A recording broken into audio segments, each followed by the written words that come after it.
Welcome back. நான் உங்கள் JKS. இது நம் பூமி. இன்றைக்கி மாரல் ஸ்டோரியில் நம்ம பார்க்க போகிற கதை ஒரு பறவையும் காகமும் இரண்டோட நட்பை பற்றின கதை. கதைக்குள்ளே போகிறதுக்கு முன்னாடி மறக்காமல் சப்ஸ்கிரைப் பண்ணிடுங்க, பெல் பட்டன் அழுத்த மறந்துடாதீங்க. இப்போ கதைக்குள்ளே போகலாம்.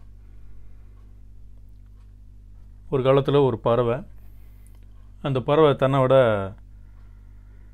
ஒரு காகத்தை அதிகமாக நேசிக்குது. அந்த காகத்தோட நட்பை நாடுது, காகத்தோட ஃப்ரெண்ட்ஷிப் வச்சுக்குது.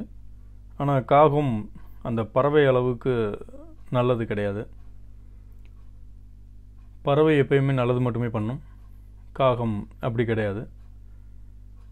எப்பையும் மனிதர்களுக்கு தொந்தரவு செஞ்சுக்கிட்டே இருக்கும். ஆனால் இந்த பறவை அந்த காகத்தோட தீய நட்பை விடுறதா இல்லை. ஒரு நாள் ஒரு பயணி அந்த மரத்துக்கு கீழே உட்காந்து இளைப்பாடுறதுக்காக வந்துட்டுருக்காரு. இளைப்பாறிட்டு இருக்கும்போது அவரோட முகத்தில் அந்த சூரிய ஒளி படுது. இந்த பறவை அந்த சூரிய ஒளி படக்கூடாது அப்படின்றதுக்காக தன்னோட இறக்கையை விரித்து அவர் மேலே நிழல் விழுற மாதிரி படுது. ஆனால் அந்த காகம் தன்னோட அழகால் அவரோட தூக்கத்தை கெடுக்குது. அதாவது அவர் தூங்கிட்டு இருக்கும்போது அவரோட முகத்துக்கு நேராக அடிக்கிறது, குத்துறது, அந்த மாதிரி சேட்டை பண்ணிகிட்ருக்கு. ஒரு ஸ்டேஜுக்கு மேலே அவரால் தாங்க முடியல, அந்த தூக்கத்திலேருந்து எந்திக்கிறாரு. பட்டுன்னு அந்த காகத்தை பிடிக்க போகும்போது அந்த காகம் பறந்து தப்பிச்சிருது.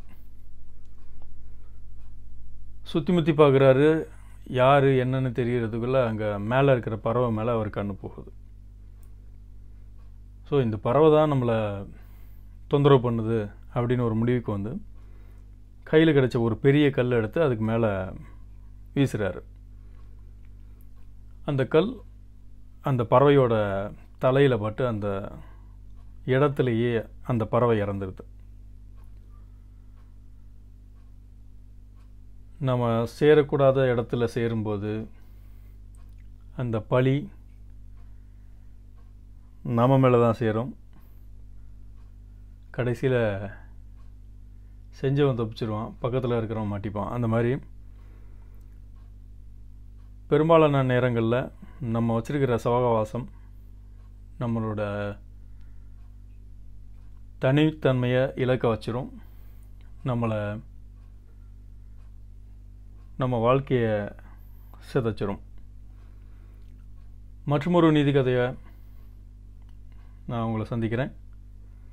மறக்காமல் சப்ஸ்கிரைப் பண்ணிவிடுங்க, பெல் பட்டன் அழுத்த மறந்துடாதீங்க. நன்றி. நான் உங்கள் ஜேகேஎஸ்.